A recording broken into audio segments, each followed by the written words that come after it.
Welcome to a new episode of Let's Accelerate, the innovation podcast of Bosch Innovation Consulting. We are very pleased to be discussing the extremely exciting topic of metaverse and everything connected with it with three colleagues from Bosch Digital today, Alina, Zubair, and Yousof. Alina is Digital Marketing Manager, responsible for innovation marketing of early-stage development products and services, campaign management, internal change communication, and event management. Zubair is Senior Technology Consultant with over 2 decades of experience where he has been involved in various domains from finance, gaming, mobility, and manufacturing. Yousof is Senior Evangelist for Emerging Technologies, leading a technical consulting team where he and his team provide end-to-end support and consultancy across the Bosch Group in the areas of solution architecture, IoT, cloud, machine learning ops, Web 3.0, and metaverse. We are very much looking forward to talking to you about the metaverse, spotlighting different puzzle pieces connected to it, the most promising use cases for corporates, and the role for Bosch. Alina, Zubair, and Yousof, welcome to Let's Accelerate. Hi, thanks for having us. Thank you very much for having us. Yeah, thank you. Thanks a lot.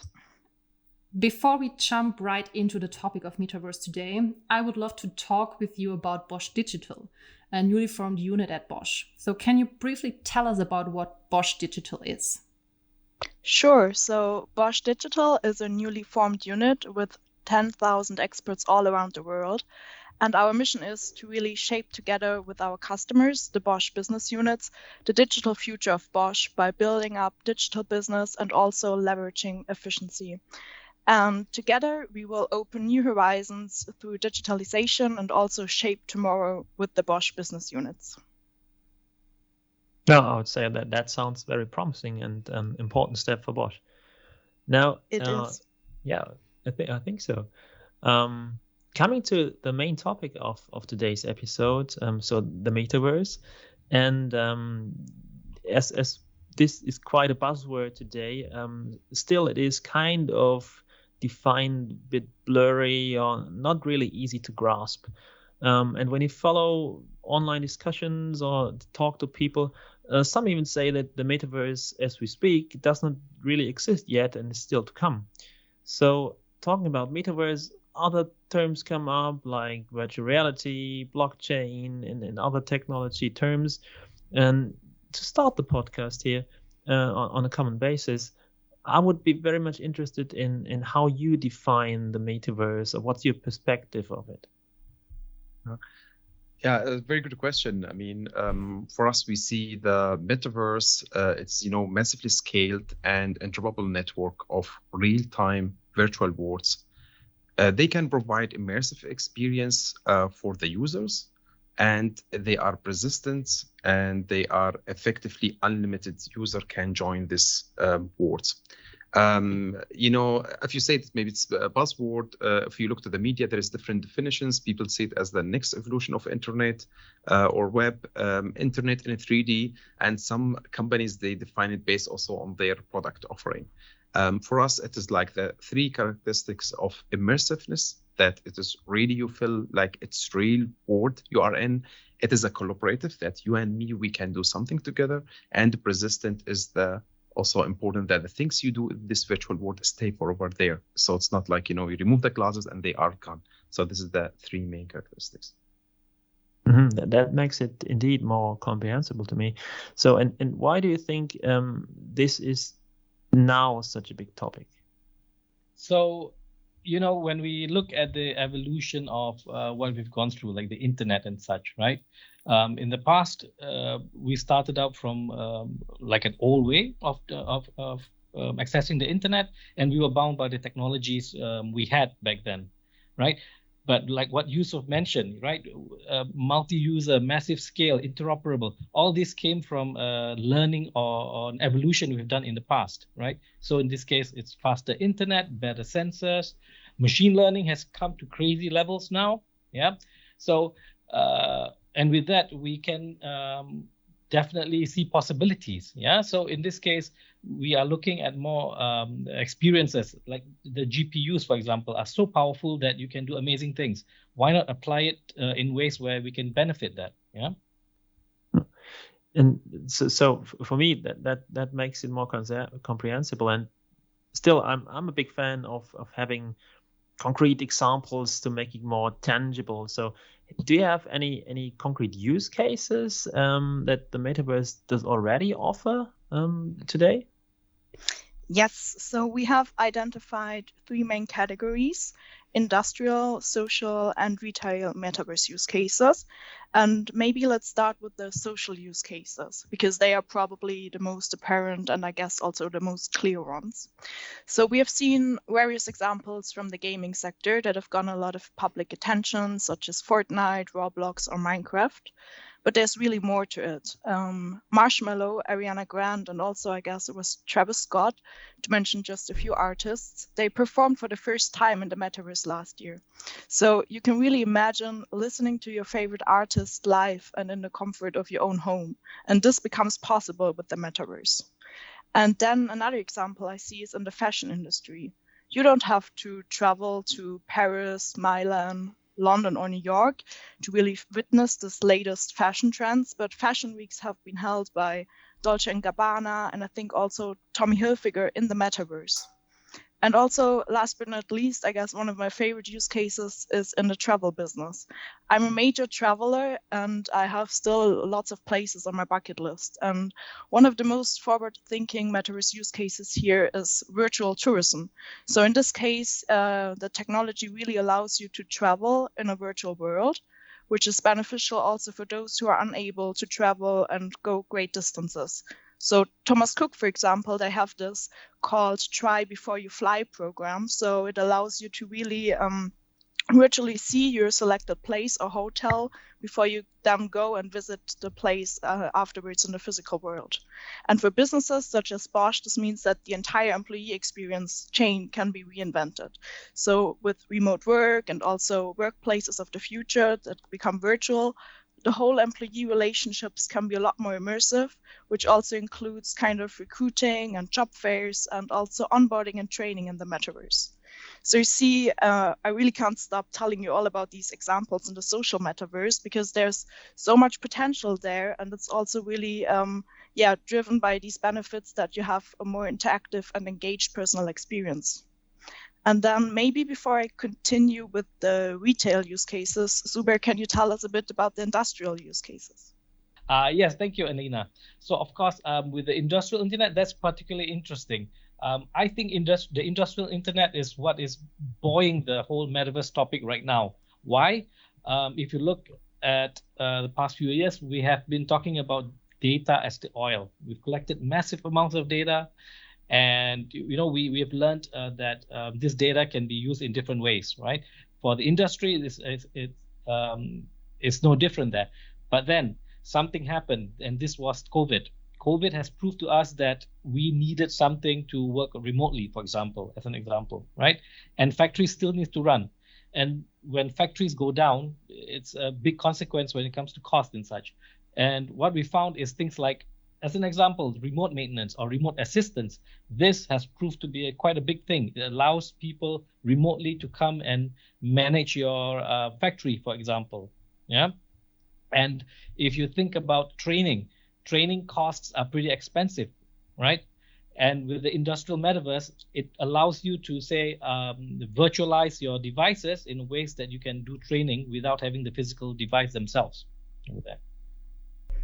Yeah, and if we then take a look at the retail metaverse, we see that online shopping experiences, they have quickly replaced the brick and mortar stores in the retail sector. And companies are really constantly experimenting with new innovations and also in the metaverse. So many e-commerce retailers and companies are actively utilizing metaverse to give their customers a better experiences. For example, when you try on new clothing or eyewear or home furnishings and everything in between. So businesses can here really kind of open online shops where they can promote their products and services. Perhaps they can attract a lot of new customers who are able to really try things before they buy and really gain a better understanding of the features of the products.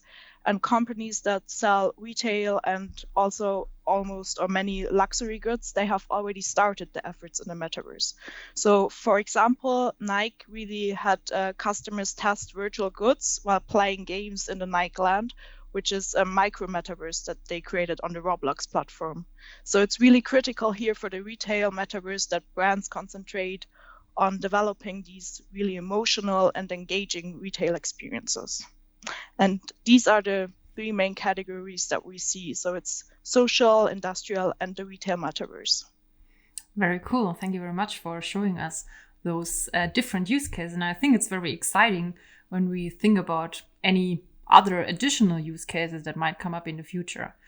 But I also assume that not everyone is that excited about the metaverse than you are, or than me personally. I'm also very looking forward to the use cases because many people see something threatening in it, or they envision a dystopian future with personal interaction between people will only take place via any avatars or only in virtual reality.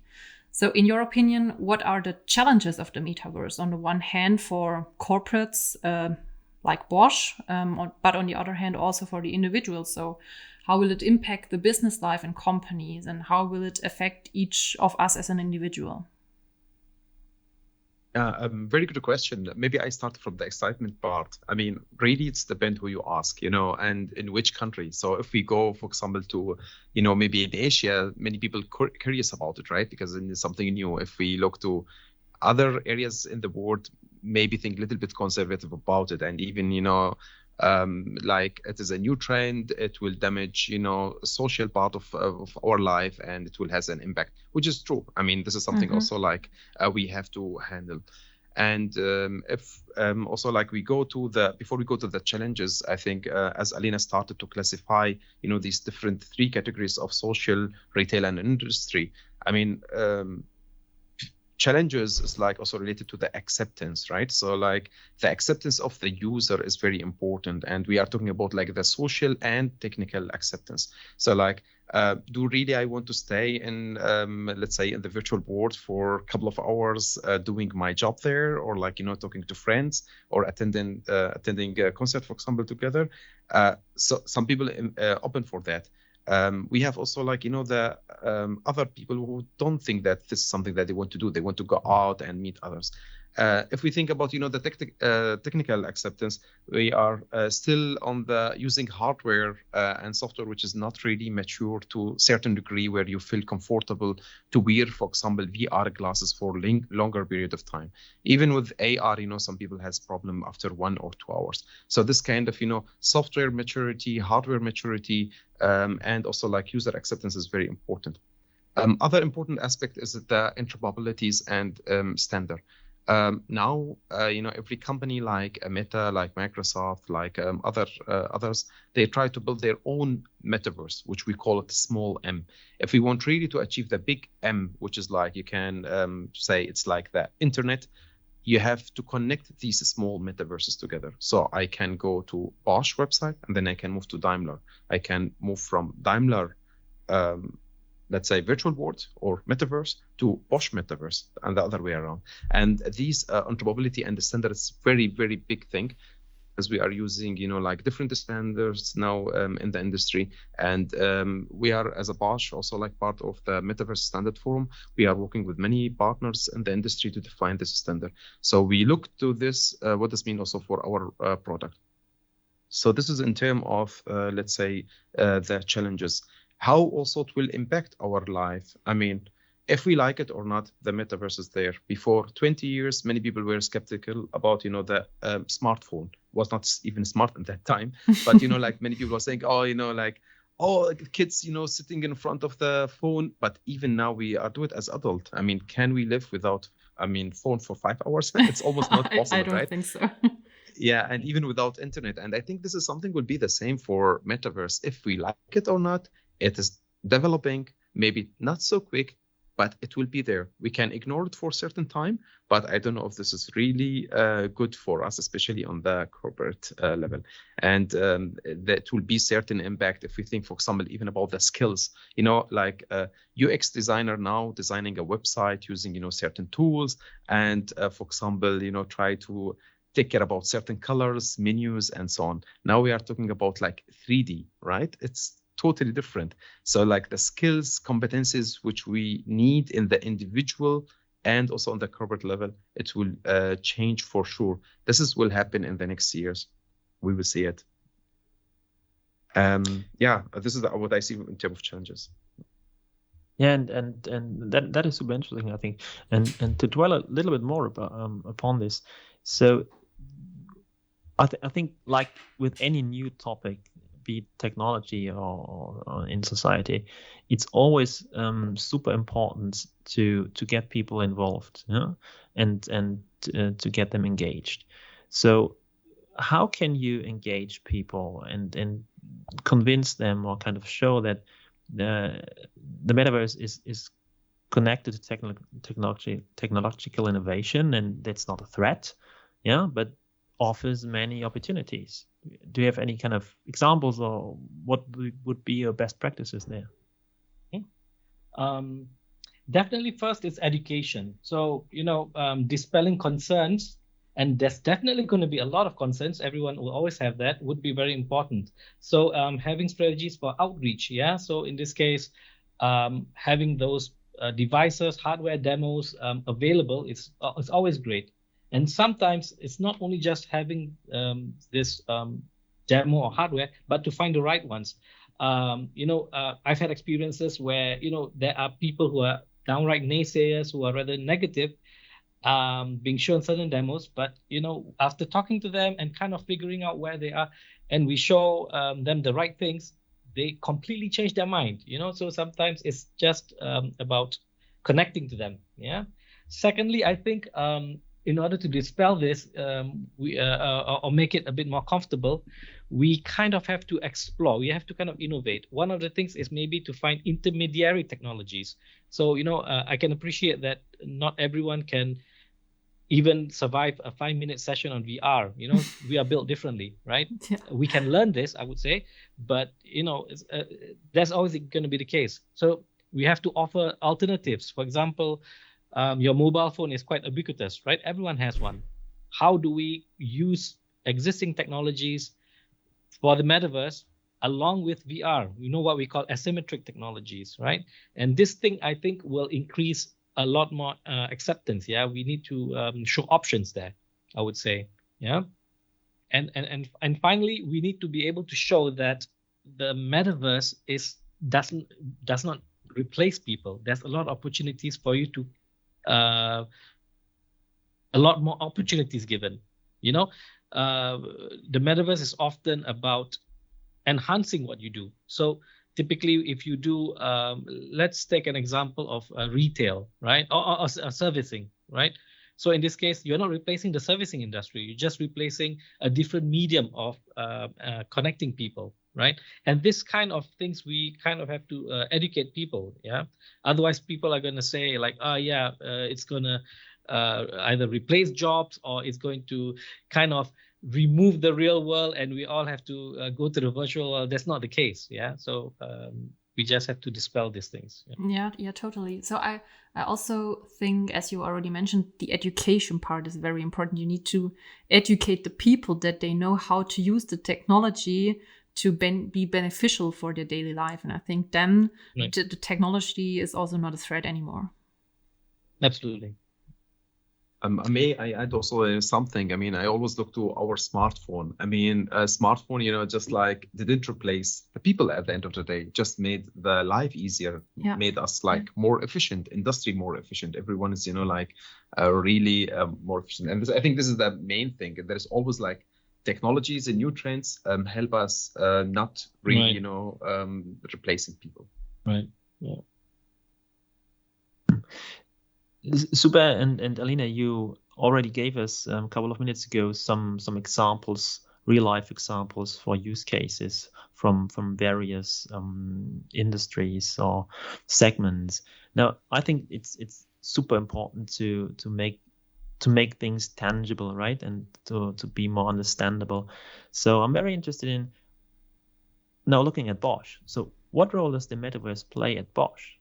Are there some use cases you can maybe talk about and explain us what's already there or what's planned for the future at Bosch? Yeah. So what did we do last year? I think maybe our main achievement was really to understand the topic and also the activities that are going on at Bosch holistically, to really then assist the different Bosch business units with consulting and also use case exploration, and also kind of creating and simulating products in the virtual world before selling them. And one use case which we were all really excited about is the metaverse job fair. So in close collaboration with the central HR department called the People Acquisition Campus, and also with the business area Chassis Systems Control, we really did this step towards an immersive metaverse job fair at Bosch. And this allows all kind of talents then to interact with our experts, so from HR and also from the technical departments, to talk and to join conversations while being in different parts of the world. And for us, the benefit here is really that we can reach a larger pool of talents, we can overcome these kind of geographical barriers, and we can also show how cool Bosch is as an employer. And I think this was really exciting and lots of fun, what we had with this use case. And for this year, we really want to focus on the community engagement, so the community that we have built within Bosch, to really educate them and raise awareness. We want to focus on the industrial use cases, such as the product simulation that we talked about, and also look and explore kind of technologies that go beyond the metaverse, such as generative AI, and then also build really kind of this ecosystem with internals and externals. So I think these are some activities that we are looking forward in 2023. But maybe Yousof, you can tell us a lot more about also the impressions from CES in Las Vegas. Yeah, actually was really exciting. I mean, over 400 companies working in AR, VR, let's say mixed reality technologies. And we saw there's a lot of trend in direction of haptics. So like, smart gloves and so on. And this is all related to the immersiveness. So like, it's not only like you see things, but, you start like feeling them. And the trend is going in this direction.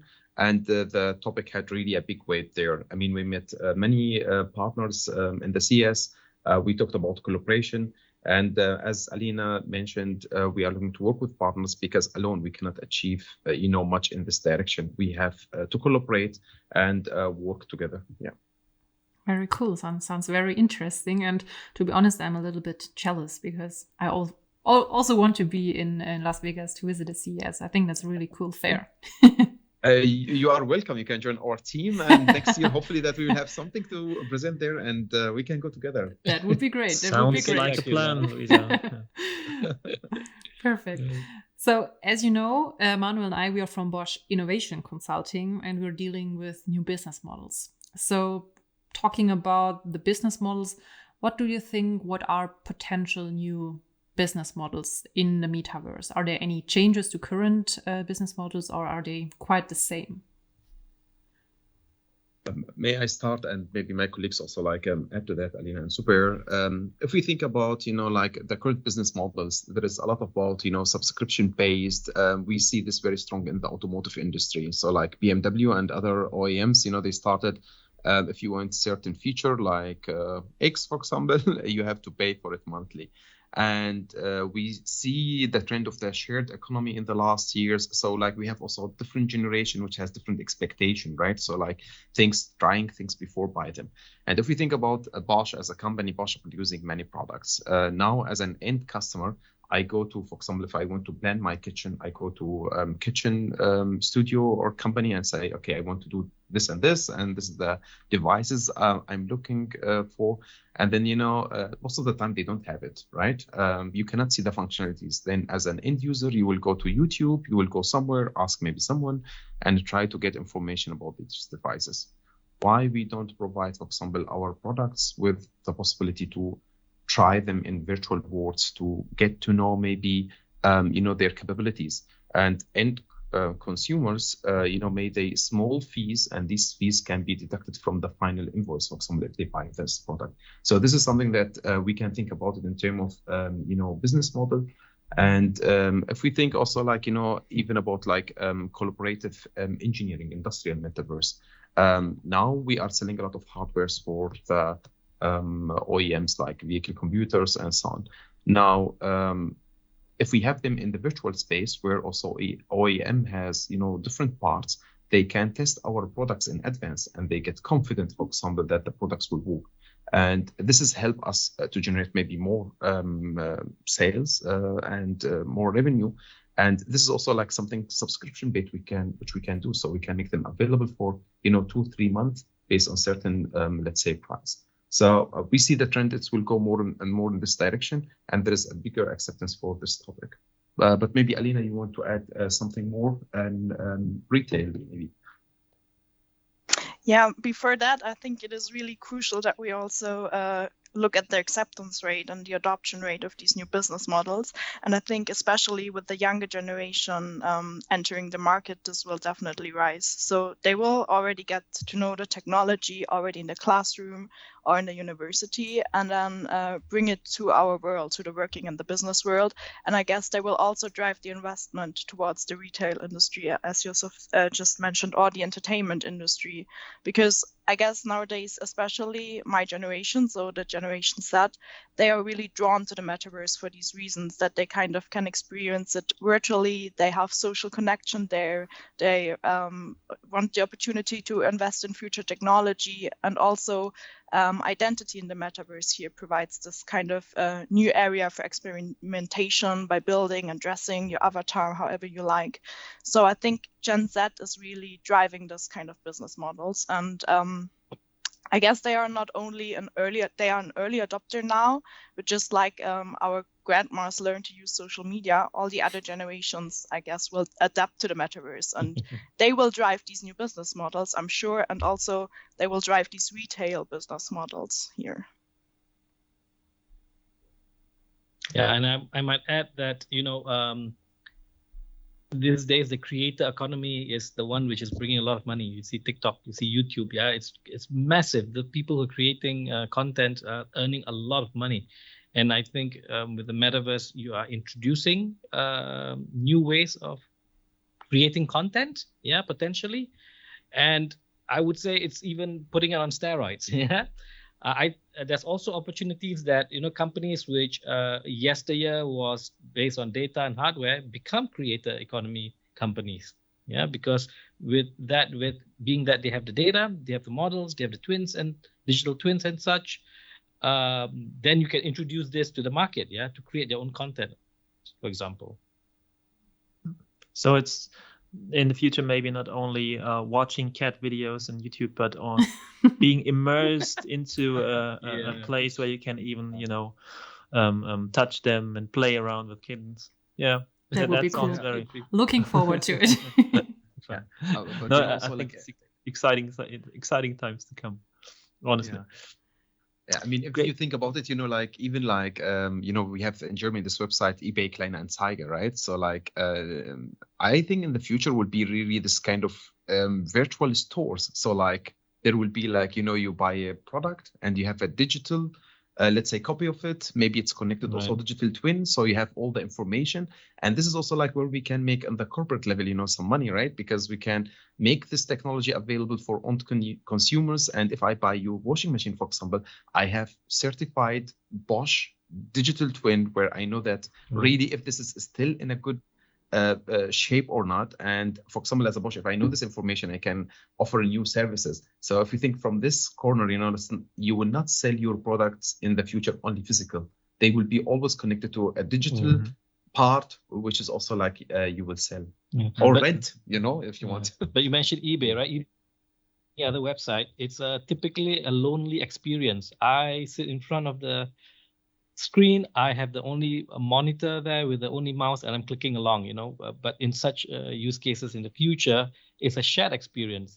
I bring Yousof along to do the shopping. I don't want to go shopping with you. Right. But what can you imagine from a shared experience kind of model? Yeah. What can you share? What can you sell? I mean, we don't know what we don't know right now, but I think it's pretty exciting, to think about the possibilities. Yeah? And it also takes kind of this learning experiences to the next level, because you could recreate all these historical events for educational purposes in school, and then like the students, they can really immerse themselves in these historical events. And I think this is also really a huge potential for learning, training, and classroom experiences. Or travel to Mars or Jupiter and walk on the surface at least of Mars. Yeah. Fantastic, guys. We're coming close to the end of our episode, and that always means our famous sentence completion exercise. So as the term says, it's very easy. So we start a sentence, you complete it, and I will address those sentences to each of you. So starting with Zubair. In 5 years from now, the metaverse at Bosch will be widely accepted, even standardized as a medium for alternative means of working, co-working, content creation, and acquiring talent. Looking very much forward to this. Alina, interaction with new customers in metaverse will? I think take personalization and customization to new heights. So it will not replace physical or online customer interactions, but I think it will become a significant new touch point, similar to how social media became a new channel a few years ago. And finally, Yousof, the most promising use case for the metaverse, in my opinion, is? I would differentiate between corporate and individual. So I say for individual, it is try before you buy. And for corporate is collaborative engineering, designing a product in virtual worlds jointly with partners and service providers. Collaborative engineering. Already like it. Great, guys. So this means we are almost done. So finally, if there's anything you might want to leave with our listeners, so for example, if anyone wants to reach out to you and learn more about Bosch Digital or the metaverse applications you're driving forward, now would be the time to share your thoughts and your touch points. I want to say that Metaverse is not a company. It's not associated to Meta or Microsoft or to any other company. We always hear in the news, here is something, here's going something, but the ecosystem is already big and there is many players. So Metaverse is coming. We'll be happy to get in connect with you guys. You can reach me on LinkedIn, Yousof Alsatom. I think get the information. And maybe Zubair, you want to add something?